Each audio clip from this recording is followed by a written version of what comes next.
وہ ابلیس لعین ہے۔ یہ چونکہ چیزیں ایسی ہیں کہ جو ما وراء الطبیعات سے متعلق ہیں۔ ابلیس جن ہے، جن انویزیبل ورلڈ سے تعلق رکھتا ہے، غیر مرئی جو نظر نہیں آتی۔ فرشتے انویزیبل ورلڈ سے تعلق رکھتے ہیں، غیر مرئی جو نظر نہیں آتے۔ یہ ہم جو ہے اور یہ حیوانات دنیا میں جو ہے یہ مرئی ہے، ویزیبل۔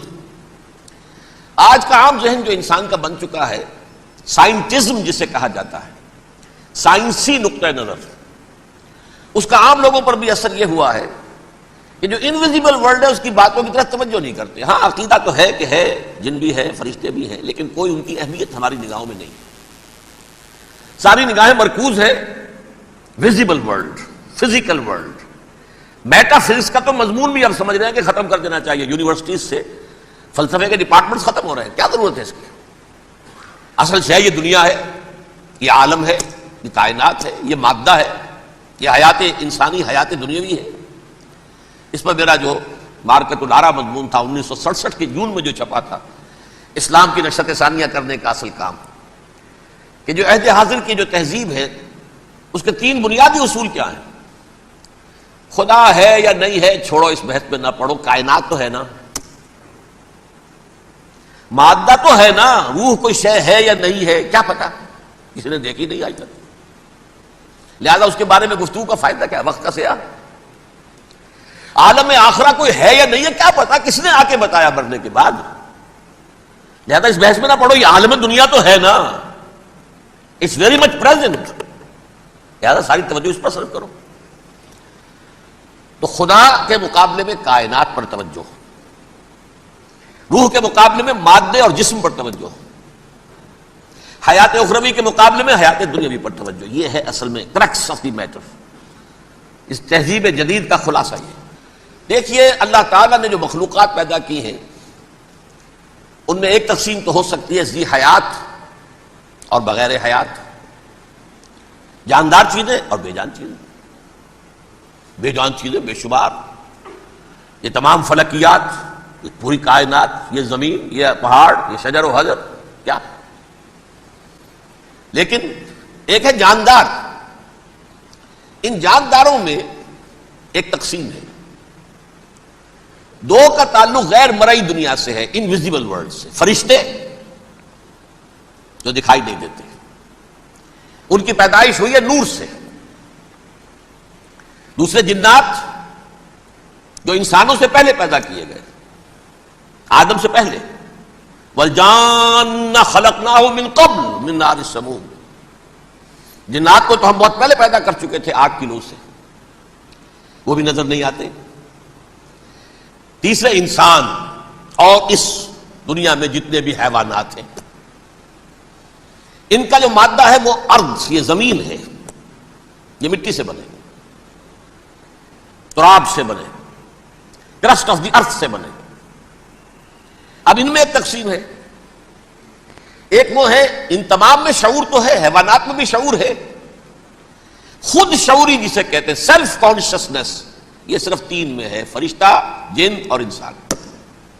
حیوانات میں خود شعوری نہیں ہے، کانشسنس ہے، سیلف کانشسنس نہیں ہے۔ تھوڑی سی بات سے سمجھا دوں آپ کو، میں دیکھ رہا ہوں، آپ مجھے دیکھ رہے ہیں، کتا بھی کوئی یہاں ہوتا تو مجھے دیکھ رہا ہوتا، لیکن کتے کو مجھے دیکھتے ہوئے یہ احساس نہیں ہوتا کہ میں دیکھ رہا ہوں، یعنی کتے کو یہ احساس نہیں ہوتا کہ وہ دیکھ رہا ہے، مجھے دیکھ تو رہا ہے، اس کو میں کا احساس نہیں ہے کچھ۔ میں جب دیکھ رہا ہوں تو میں سمجھتا ہوں میں دیکھ رہا ہوں، میں ہوں کوئی شے جو دیکھ رہا ہوں، یہ خود شعوری ہے، سیلف کانشسنس۔ کسی بھی کام کو کرتے ہوئے اپنے وجود کا احساس، میرا فیصلہ ہے، میری رائے ہے، یہ ہے در حقیقت سیلف کانشسنس، انا، سیلف، خودی۔ یہ حیوانات میں نہیں ہے، یہ ہے صرف ملائکہ، جنات اور انسان۔ اب یہاں مسئلہ پڑ گیا، بڑا پرپیچ مسئلہ۔ اللہ تعالیٰ نے پہلے ثانی ارواح کو پیدا کیا نور سے، پھر ناگ سے پیدا کیا، نار سے، آگ سے جنات کو، پھر مٹی سے بنایا، آدم کا حیولہ، اس میں روح پھونک دی، اب آدم بن گئے۔ اعلان یہ کر دیا کہ خلافت عرضی جو ہے وہ آدم کو عطا کی جا رہی ہے۔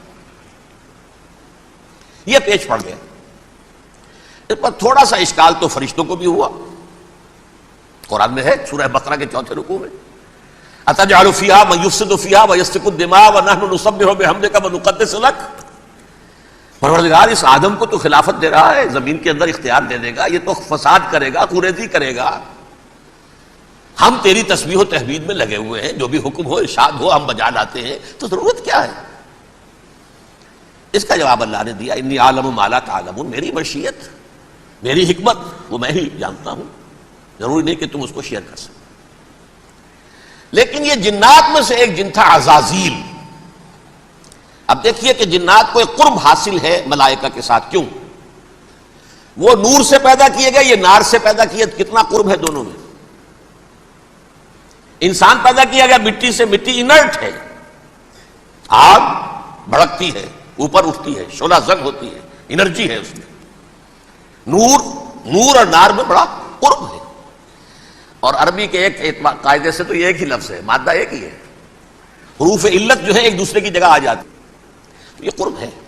اگرچہ زمین و آسمان کا فرق ہے دونوں میں. فرشتہ نور سے پیدا کیا گیا، وہ پاک ہے، وہ اللہ کے کسی حکم کی خلاف ورزی کر ہی نہیں سکتا. لا یعصون اللہ ما امرہم ویفعلون ما یؤمرون. وہ جو بھی اللہ تعالیٰ حکم دیتا ہے اس کی کوئی معصیت یا نافرمانی نہیں کرتے، بلکہ جو حکم لیا جاتا مان لیتے. ذرا سا اشکال ہوا تھا، پوچھ لیا، جواب مل گیا، خاموش ہو گئے بس. لیکن عزازیل نامی ایک جن تھا، جو ایک تو جن ہونے کی نسبت سے فرشتوں سے کچھ نہ کچھ مماثلت تھی، قرب تھا. دوسرے یہ علم میں، زہد میں، عبادت میں اتنا اونچا تھا، اتنا اونچا تھا، اتنا اونچا تھا کہ یہ ملائکہ ہی کے صف میں شامل ہو گیا. اس نے علم بغاوت بلند کر دیا. جب حکم دیا گیا کہ سجدہ کرو آدم کو، اب یہ دیکھیے کس قدر یہ اہم مضمون ہے. اور آپ سوچ رہے ہیں یہ باتیں آج پہلی مرتبہ ہمیں اس طرح سنائی جا رہی ہیں، یہ باتیں تو علم میں آتی نہیں ہمارے. وجہ کیا ہے؟ آپ کو دلچسپی نہیں ان چیزوں سے.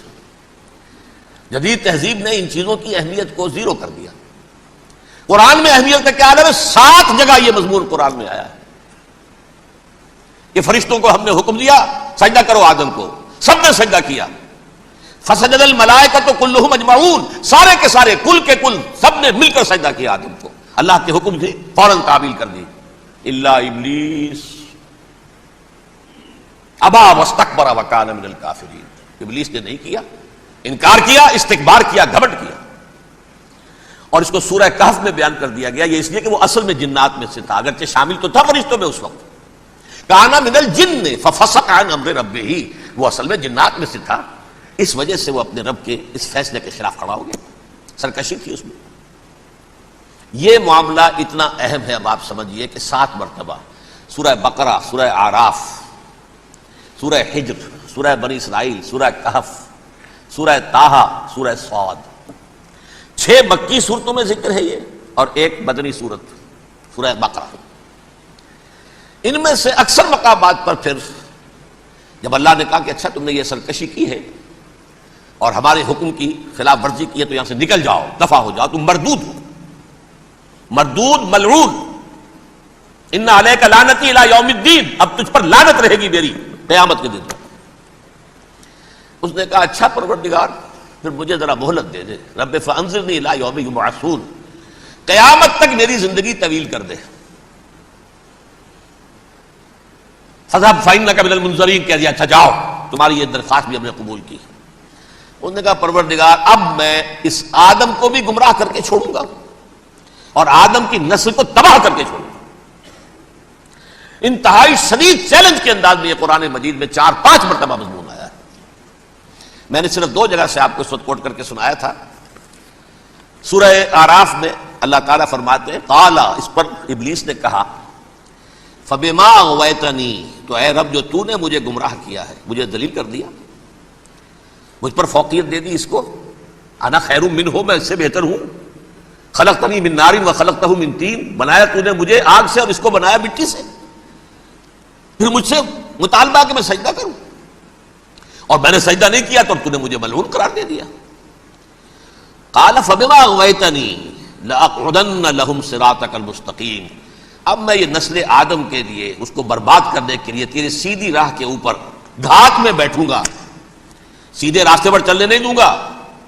ثم لآتینہم من بین ایدیہم، پھر میں ان پر حملہ آور ہوں گا، ان کے سامنے سے بھی، ومن خلفہم، ان کے پیچھے سے بھی، وعن ایمانہم ان کے داہنی جانب سے بھی، وعن شمائلہم اور ان کے بائیں جانب سے بھی، ولا تجد اکثرہم شاکرین اور تو دیکھے گا کہ ان کی اکثریت تیری شکر گزار بندوں پر مشتمل نہیں ہوگی۔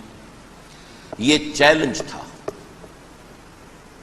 اور ایک چھوٹا سا چیلنج جو سورہ صاد میں آیا ہے، اور یہاں تو اس نے اللہ کے جلال کی قسم کھا کر کہا قال فبعزتک لأغوینہم اجمعین، اے رب تیری عزت تیرے جلال کی قسم ہے میں ان سب کو گمراہ کر کے چھوڑوں گا، الا عبادک منہم المخلصین، سوائے ان میں سے وہ کچھ لوگ جنہیں تو خالص اپنا بندہ بنا لے، جنہیں تو اپنا بندہ بنا لے۔ مخلص، مخلص نہیں، مخلص یہ مفعول ہے، فاعل نہیں ہے، جسے تو بنا لے۔ بعض لوگوں کو اللہ چن لیتا ہے، هو اجتباکم، تمہیں چن لیا ہے، استفاء اجتباء، بس وہ بچیں گے جن کو تو اپنی خاص امان میں لے لے گا، باقی میں سب کو گمراہ کر کے چھوڑوں گا۔ یہ ہے اصل دنیا میں نوع انسانی کا ابدی دشمن، ازلی سے ابدی تک۔ اور اس میں نوٹ کیجئے کہ اس کی اصل بنیاد کیا ہوئی؟ دو لفظ، تکبر اور حسد۔ استکبرا، تکبر کیا، انا خیر منہ، میں اس سے بہتر ہوں۔ یہ ساری بس کی گانٹھ یہی ہے، سب سے بڑی گمراہی کی وجہ یہی ہے۔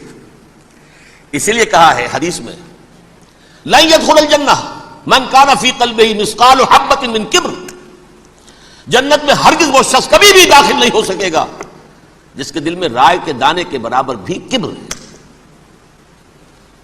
تکبر سب سے بڑا جرم ہے۔ الکبر ردائی، اللہ فرماتا ہے یہ تکبر یہ تو میری چادر ہے، کوئی شخص تکبر کرتا ہے تو گویا میری چادر گھسیٹ رہا ہے میرے کندھے سے۔ عرب میں کسی شخص کی توہین کرنی ہوتی تھی تو اس کی چادر گھسیٹتے تھے، ننگا کر دیا گویا کہ یہ میری ردائی ہے، الکبر ردائی، یہ میری چادر ہے، یہ جامہ